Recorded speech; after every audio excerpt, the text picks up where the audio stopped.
I seen one ship go down with over 700 passengers aboard, seeing dead people on the ice. On a à peu près 350 épaves de recensées près des îles. On en connaît à peine une quinzaine. Lots of treasure around the island, that's for sure. For sure. There's all sorts of amateurs walking all over the islands with metal detectors, and they're finding a lot of stuff. And it's not all just a dream. I have a friend, a diver, you know, Mario Cyr. Les histoires de Leonard fait partie de moi.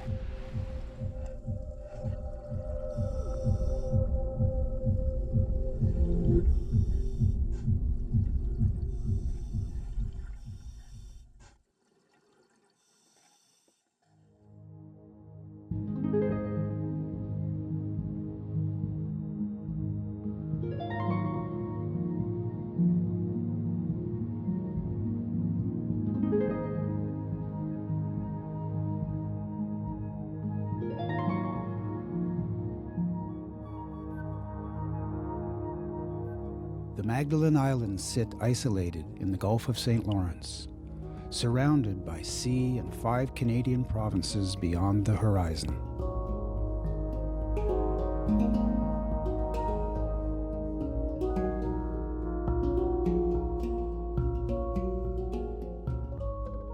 Wherever we stand, the sea watches and speaks in surf. It gives and takes away, turning islanders into fatalists. In the end, the sea always decides.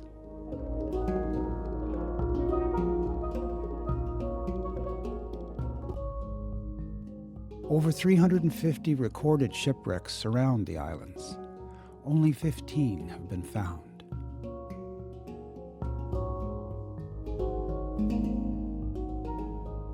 Shaped like a fishhook, the archipelago has caught many mariners coming its way. High winds and shallow sands have been perilous to ships ever since the time of the Vikings.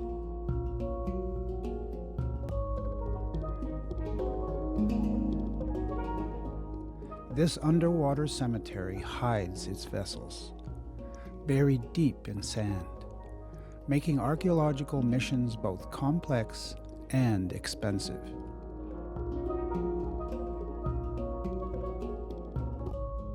What secrets do these shipwrecks hold? Answers, treasures, stories that haunted the mind of Leonard Clark.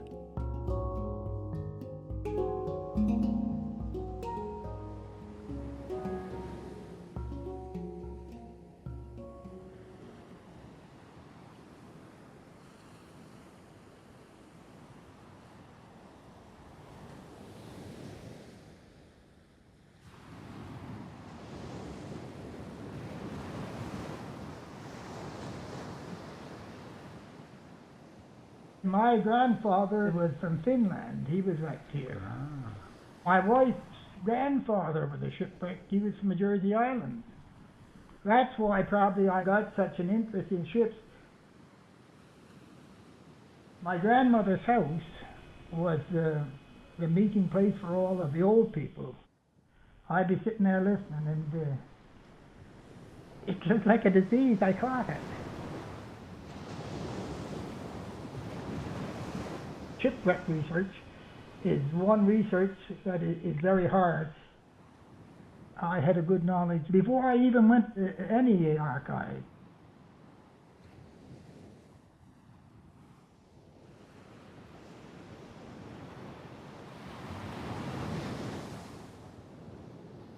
Tell us what you know about your grandpa. Well, he's always really loved history. Like, he has bookcases full of books about all kinds of historic things, whether it be about the Indians, about the war, about sunken ships, everything. He has those maps that he did. He worked a really long time on those. He used to go around with his metal detector all the time. Leonard did a lot of research in England. Well, actually, Leonard was more interested in the history of the islands than I was at that time. Leonard was definitely one of the first amateurs of that sort. He definitely thought like a researcher, like a scientist, you know, could contribute as much as any, you know, archaeologist who'd gone to grad school. I got to meet him at first, and then trying to see how he went about his research in a very respectful way, because he breathes that maritime culture, as all tous les marinots breathe it. But he's one of the safekeepers of the past. Ils avaient fait une maison chez eux avec des pièces de bordées qu'il y avait chez les vieux bateaux, puis les trous avaient resté. Il dit contre les trous qu'il pouvait voir. C'est le fun, il est le fun à écouter. Leonard est passionné, il est passionnant aussi. C'est un monsieur là, qui est très connaissant dans l'histoire des îles, beaucoup au niveau des naufrages, beaucoup au niveau des morses également. Leonard, il a pêché les homards. Oui. Ah, il a pêché pas mal d'années. Fishing was never a lifetime career with him. He was always into something different. His greenhouses were extremely popular here. Then he got into strawberries. He had a mink farm at one point in time. I know in 1971, he was the mayor of Gros Isles. He was into everything. Uncle Leonard was one of the few Magdalen Islanders who didn't stop at any one thing. Par rapport au bateau que je cherche, il m'a donné des informations qui étaient très pertinentes. Moi, je l'ai connu, Leonard, quand il a commencé à écrire ce qu'il savait, parce que c'est bien qu'il l'ait fait. S'il a fallu que ça parte sans que ça soit écrit, ça serait dommage. He spent so many hours at it, and he researched almost basically worldwide. As you know, Leonard's own family can be traced back to survivors of shipwrecks. He talked a lot about, you know, what might lie buried in the sand. I have no doubt that there might well be something out in those areas.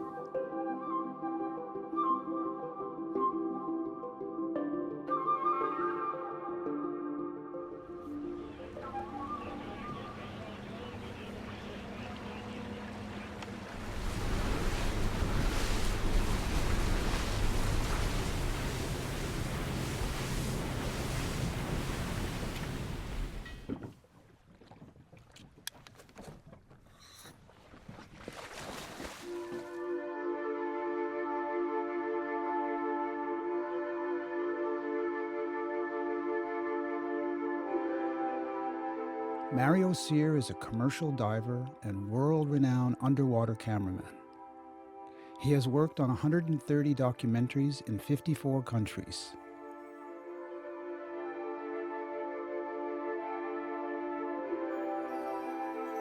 Mario was born and grew up on the Magdalen Islands, listening to Leonard's shipwreck stories.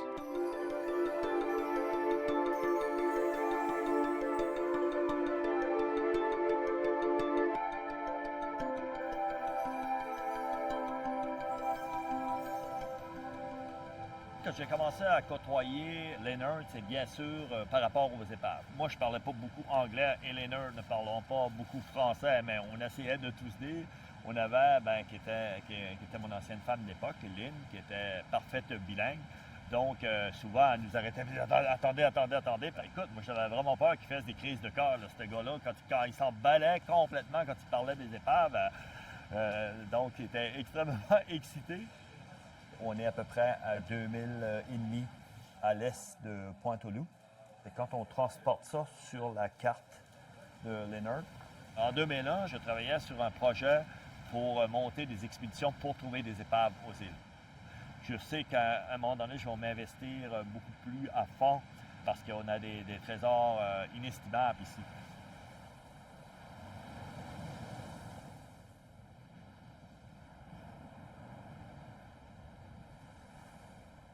I'm sure that there's around at least 1,000 wrecks and Magdalenes, without a question. Some of them had valuable cargoes.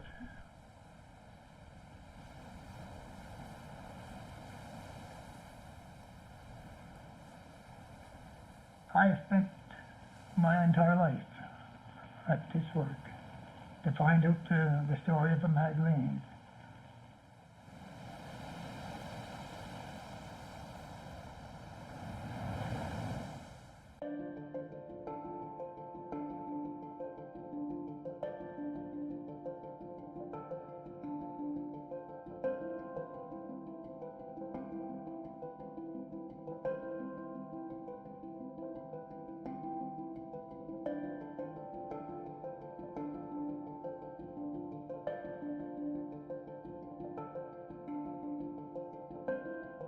pas assez unique comme géologie, la remontée des dômes de sel pour monter le fond marin. Il y a un dôme de sel pour Havre-Robert, l'île Capomol, Havre-Moindon, Pointe-au-Loup, Gros-Île et Grande Entrée, et l'île Brayon et l'île d'Entrée.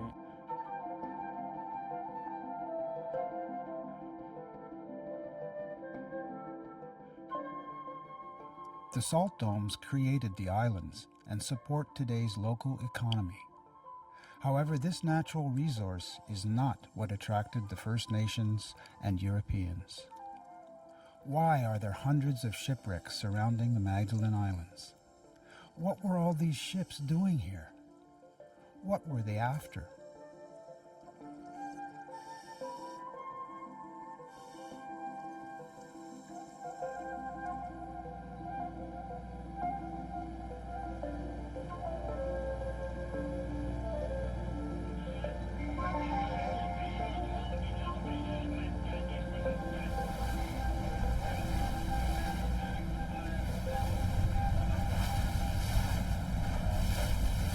Klondike is 18, 11, 17, 14, 20.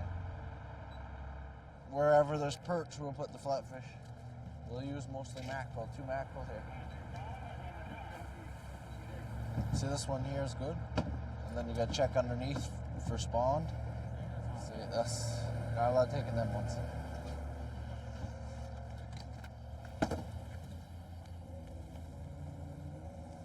My great-grandfather, Alan Clark, that's be Leonard's father. He had his boat tied up to the wharf here in Old Harry, and he loaded his boat with codfish. And they had a wooden wharf, like coming out here. You'll see in the old footage of the 50s and that.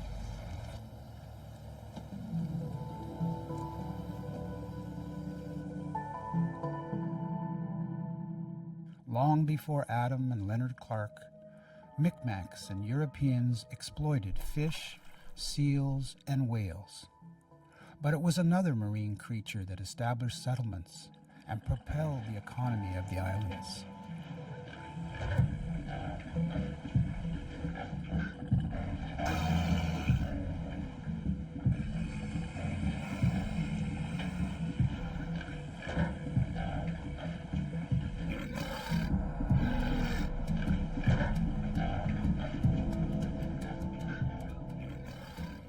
There was no place in North America with such an abundance of walrus as they had in Magdalen.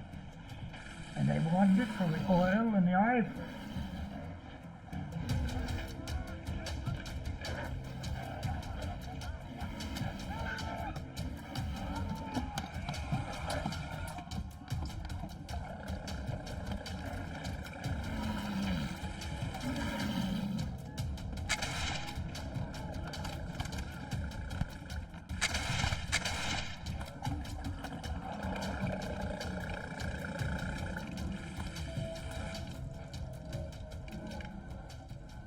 On parle au-dessus de 100, 200 000 morses. Là.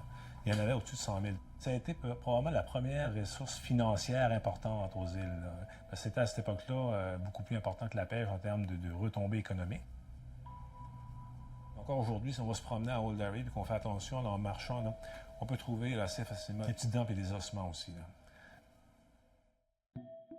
The walrus would have been taken from outside at Seacow Pass and just basically herded like cattle inland to the killing area right here in this field here. It'd be several hundred at a time, and they would have been shot with a musket, and they would probably be 300-400 years old.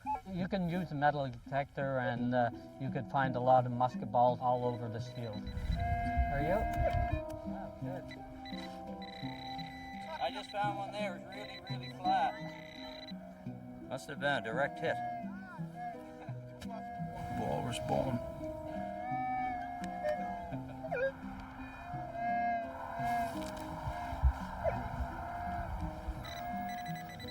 I bought a detector about 30 years ago, about 33 years ago. I used it a bit, but nothing like the last 3 years. My wife says it's an obsession, not a hobby.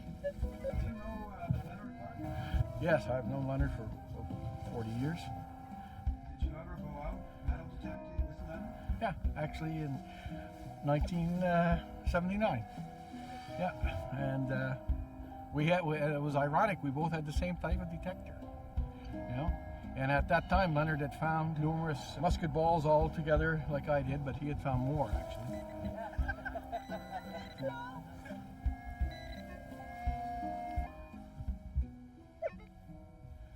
As far as treasure, we're not in the Caribbean, so I don't think the Spanish came this far up. Well, not with their treasure ships anyway. But again, it depends on what you call treasure.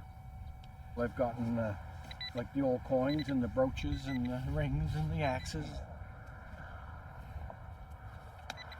Yes, okay, just a chunk of lead.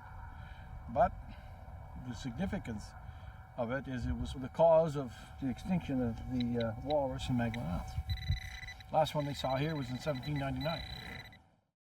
Treat yourself to the best gift in history this holiday season. Enjoy unlimited access to award-winning podcasts and thousands of hours of original history documentaries released weekly exclusively on History Hit. There are topics for all history lovers, from Pompeii to D-Day.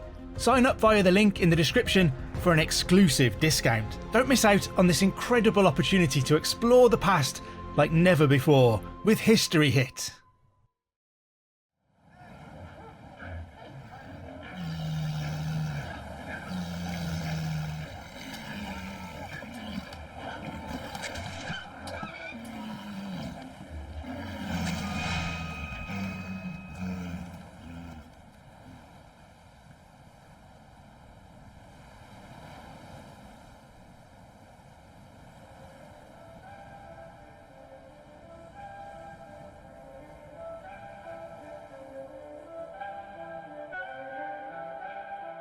Throughout the 19th century, human activity increased in the Gulf of St. Lawrence. Timber trade brought tremendous marine traffic from Europe. Legions of ships sailed and sank around the archipelago, perpetuating the cycle of disaster and new beginnings.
I've always been interested in the people that come off these ships, in the people that have helped the people that's on the ship. I've always been interested in the emotional side of these shipwrecks.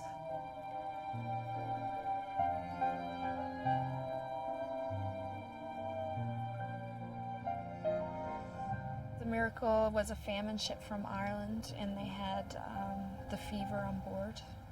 It struck East Point, and James Allen Clark was the first Clark on the islands, and he settled at East Cape with his wife, Mary Goodwin. When the ship wrecked, they went down to try to save people, and she caught the fever, and she died as well.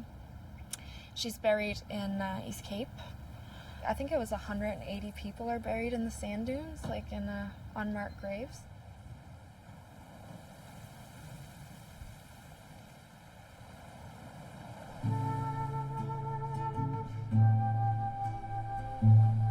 Everything that washed ashore had an impact on the evolution of the island. Sometimes it was the materials, sometimes it was the people. You know, there's people who come ashore and they stayed ashore. They stayed here in the islands. Leonard, my grandmother wrote it, and they had people brought in from shipwrecks when they were younger. They can still remember it. Yeah, my great-grandfather from Honolulu was one of them. My grandfather was wrecked here in 1891. He was only a kid. He ran away from home, Belfast, Ireland, stowed away aboard this old boat that he thought was going to Sydney, Australia, when in fact it was going to Sydney, Cape Breton, and on the way up it struck Bryan Island over here. And he and two other young fellas, they stayed here on the island. My great-grandfather, whose name was Paul Chanel, was shipwrecked on Bryan Island in the early 1800s, around 1830 or so, and he lived there. He brought his family up.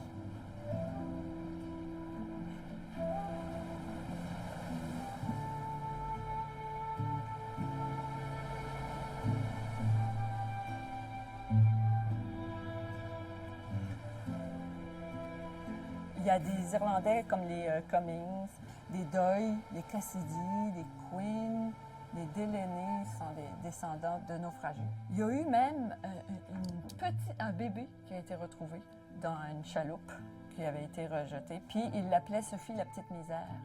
Ça a toujours resté dans la tradition orale. D'ailleurs, c'est une de mes ancêtres du côté de mon père.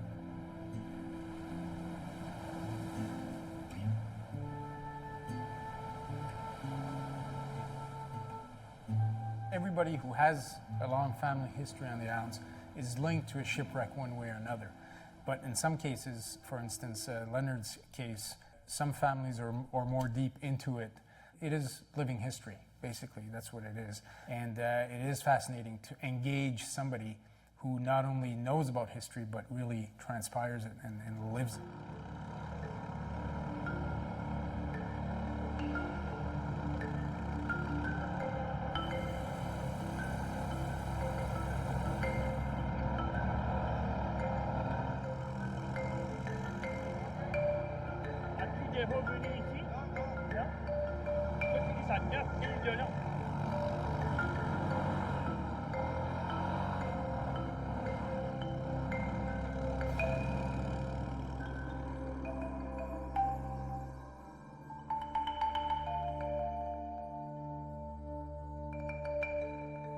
The islands drastically change shape every season. Varying sea levels and shifting sands unveil new territories. New beaches emerge, miles long. New lands for wild foxes. New dunes for old ships.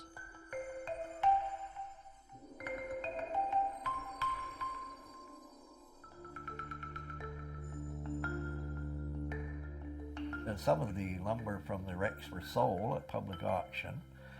A lot of them was probably stolen because they had it piled on the beach, and then, they didn't have anybody watching that over day and night. The Quango off Bryan Island, that went ashore with $1 million worth of grade A lumber headed for England to build homes. That lumber came ashore. That built Old Harry Church.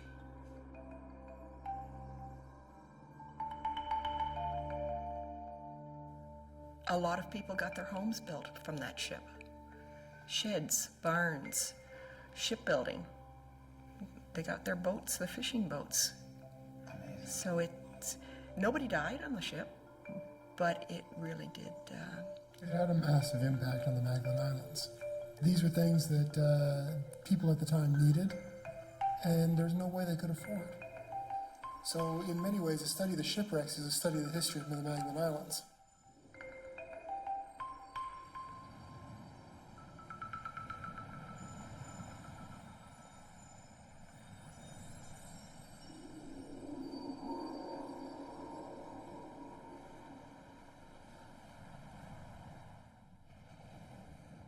You can find driftwood on the beaches and different areas, old wood that you could assume comes from a shipwreck.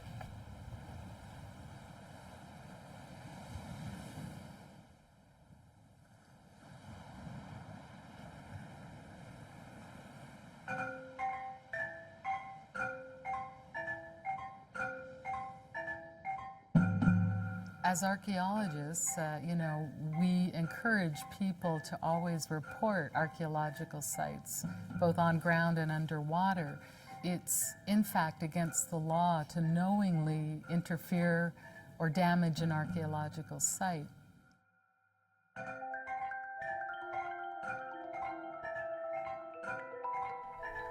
Le premier silo que j'ai fait dans du bois d'épave, c'est dans ça. Il faut le tailler. Tu sais, parce qu'il a fait un crayon avec ces deux morceaux-là. Ça, c'est du bois d'épave aussi. Et spécial, les deux clous sont restés dedans. Là.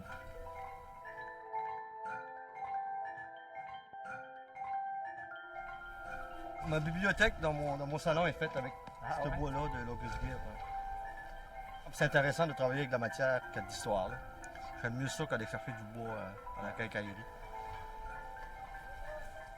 Je sais pas à qui ça appartient vraiment, mais en tout cas. J'avais apporté une coupe de morceaux de bois que je voulais conserver, puis je savais pas trop quoi faire avec. Je faisais un bout de c'était ici des tiens à faire bateau. Celui-ci, je l'ai embelli un peu. J'ai mis de l'acajou. Ben, c'est pas vrai qu'il y avait de l'acajou, là. C'était plutôt le chêne qui était utilisé. L'érable. Moi, ça m'a pris 2 ans pour faire ça ici. Puis ça, c'est des fois travailler le samedi et dimanche, là, pas juste à l'heure, 8 heures par jour, là. Il faut mettre 12 heures. Ça, c'est du chêne d'épave.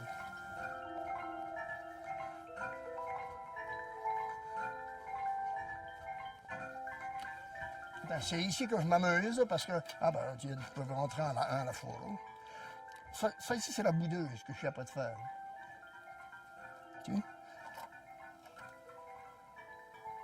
Il y a beaucoup de gens qui vont commencer ça, puis la deuxième journée, ça va être fini. Oh, c'est trop long, c'est pas faisable, c'est pas trop, tu sais. Ça prend de la patience. Mais moi, je fais ça, puis tu sais, c'est comme si j'allais naviguer avec, comme si ce serait bon, tu sais, hein. J'y avais tout le temps pensé, d'en mettre un à l'eau. Ça pourrait se faire, mais j'ai jamais osé.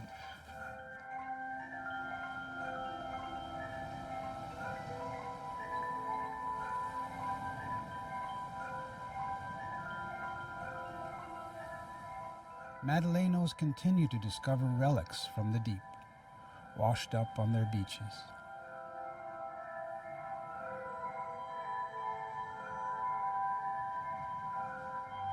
But what about out there, under the sea? Sunken vessels trapped in a sandy cemetery. How many treasures are buried down there, waiting to be discovered?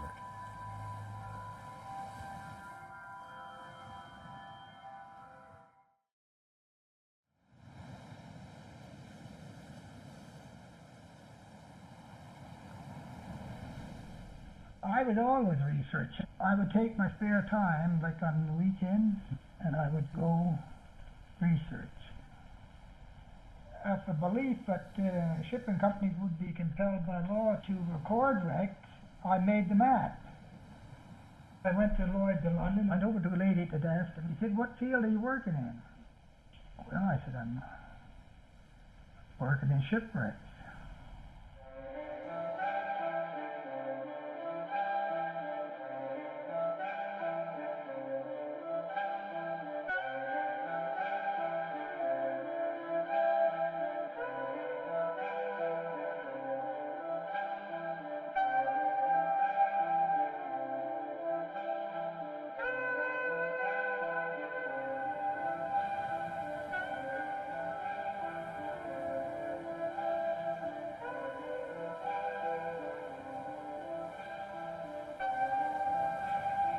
Sable Island and the Magdalen Islands are 2 of our most important shipwreck sanctuaries.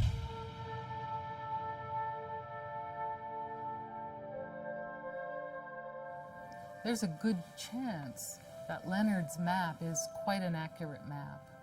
In other words, we know where ships are around the islands. We know where those wrecks are. Le problème des îles, c'est que l'endroit est sur vraiment un haut fond, et c'est un fond sablonneux. Après les tempêtes, on va sur des épaves, des fois ils sont disparus complètement, donc ils sont complètement sablés, et on va tourner après une autre tempête, puis on va voir tout le côté de l'épave. what you have in the Magdalen Islands is the potential of finding very old shipwrecks and very well-preserved shipwrecks.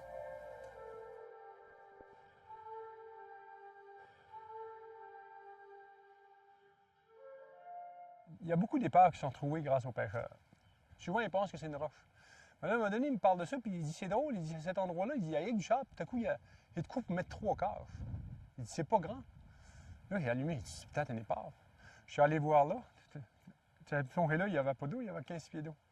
Tout à coup, je vois le boulet, la boule du canon qui est là. Juste la boule arrière. Ah, imagine-toi. C'est la première fois, là. Ah, je capotais. Ah, hallucinant, là. Il était en train de venir dingue dans le fond de l'eau. When you find something, say a cannon, the thing to do is to leave it there. And it's obviously tempting to bring everything up. When you find something, you want to show people, right? And that's the first inclination. However, you have to resist that. And if you do find a shipwreck, you have to report it to the provincial and to the federal authorities. That's the proper thing to do. Moi, je voulais essayer de retracer quelque chose, retracer le bateau. J'ai contacté des archéologues qui avaient le canon à Montréal, à l'Université de Montréal. Eux autres, ils m'ont conté des belles histoires. On va aller chez vous, on fait un projet, il va y avoir des archéologues, on va étudier l'épave, tout ça, tout. J'ai jamais vu personne. Fait que ça m'a découragé. Fait qu'il y a 2 ans, je suis retourné chez l'épave, j'ai dit, je vais en sortir un, je vais l'emmener chez nous. Puisque ça donne rien de...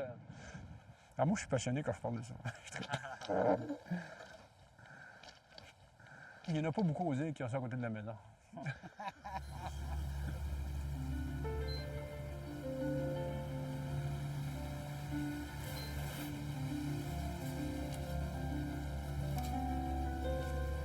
Il y a bien des pêcheurs, je suis convaincu, qui pêchent au mort sur des épaves, ils ne savent jamais. Tu vois, là, ici, il y a quelque chose, ça pourrait être une épave, cette partie-là. Là. Il y a une place que, à chaque année, à la plongée là, c'est une roche pas loin de chez nous. Il y a 2 ans, j'ai été pour trouver ma roche. Elle n'avait plus du tout. Elle était là, mais elle était complètement sablée. 47 33 688 61 39 487. Merci beaucoup. Moi, le bateau que je cherche, c'est le Simcoe, le JCS Simcoe. C'est un bateau du gouvernement fédéral en 1917 qui a coulé autour des îles de la Madeleine. Un bateau de 180 pieds en acier. Il y avait 44 personnes à bord.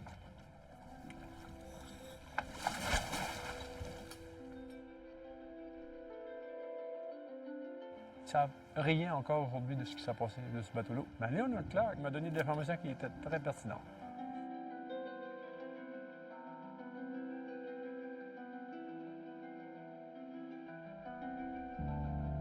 Charles Cormier has discovered several shipwrecks around the islands, but his search for the Simcoe continues, while shifting sands cover and uncover new ruins underwater.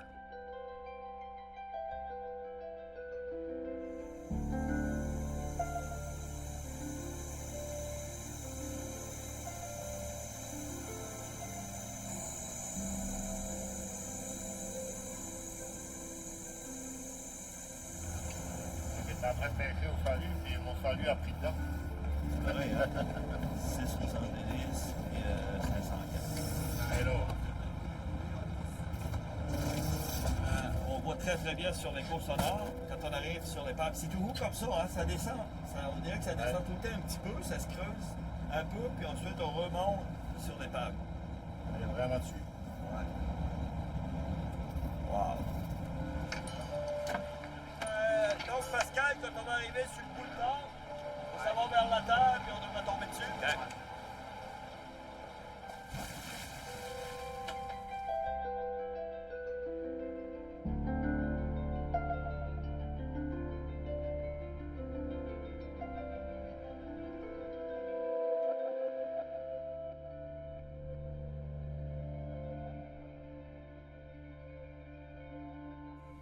Leonard is convinced that there's a Viking ship somewhere in the sand at the tip of the islands. The treasures that come through here would have been timber. The payroll ships would have been carrying paper money. For me, monetary value is totally irrelevant. Within a wreck comes a sense of place. There's nothing like seeing objects on the shipwreck. For me, that's the pure treasure. The treasure, for me, is the fish. Non, moi c'est l'histoire. Regarde les signes courts que faut trouver ce bateau-là. Il n'y a pas de valeur. Je ne trouvais pas un coffre-d'or d'un bateau du gouvernement fédéral.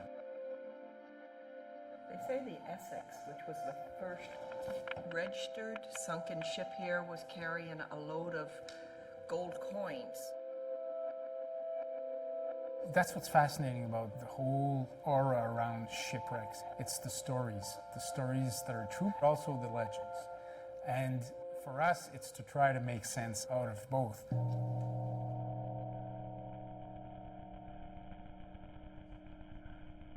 I know where there's a couple of good cargoes on Magdalen, but I won't tell them. There's one I know is very good, and I know she's there. I got her coordinates, everything. I know where she is. Leonard m'a confié ces coordonnées-là. On a déjà, même moi et lui, allé voir sur le site. Il n'y a rien d'apparent. Tout est sous le sable. C'est une épave qui devrait valoir aujourd'hui probablement aux alentours de 6 millions. Si on garde la valeur qu'il y avait à l'époque, donc il y avait de l'orfèvrerie, il y avait de la porcelaine de Chine, il y avait des tonneaux aussi de spiritueux. En 2001, c'était la première épave que je voulais rechercher. J'ai plein de documents aussi. On a trouvé même les blueprints de la construction du bateau. Et on a beaucoup d'informations. Mais monter une opération comme ça, on parle minimum 250 000 $. On trouvait une épave comme ça qui n'est pas tellement loin des côtes des îles de la Madeleine. Je pense que les médias se sont parés d'une histoire comme ça. Donc, tu ne peux pas rien cacher. Il faut que tout soit bien fait. Et moi, j'ai rencontré le receveur d'épave 2 fois sur cette épave-là. C'est sûr que ça, écoute, ça serait quelque chose qui serait extraordinaire à trouver.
When the sea swallows boats, it creates new ecosystems for life underwater. Some shipwrecks end up feeding the people of the sea, while others rest in sand, igniting their passions.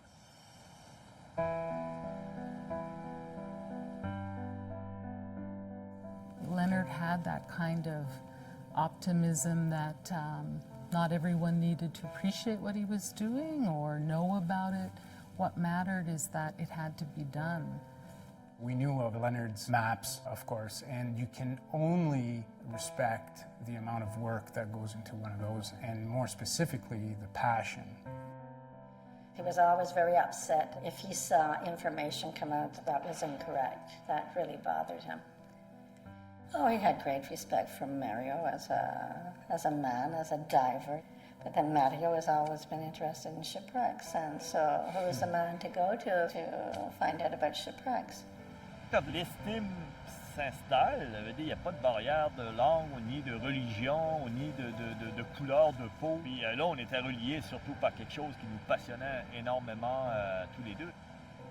People like Leonard, as they leave, we lose that connection to that generation who experienced firsthand those stories of shipwrecks, whose parents brought in shipwreck survivors, whose families built things with material they had salvaged from ships.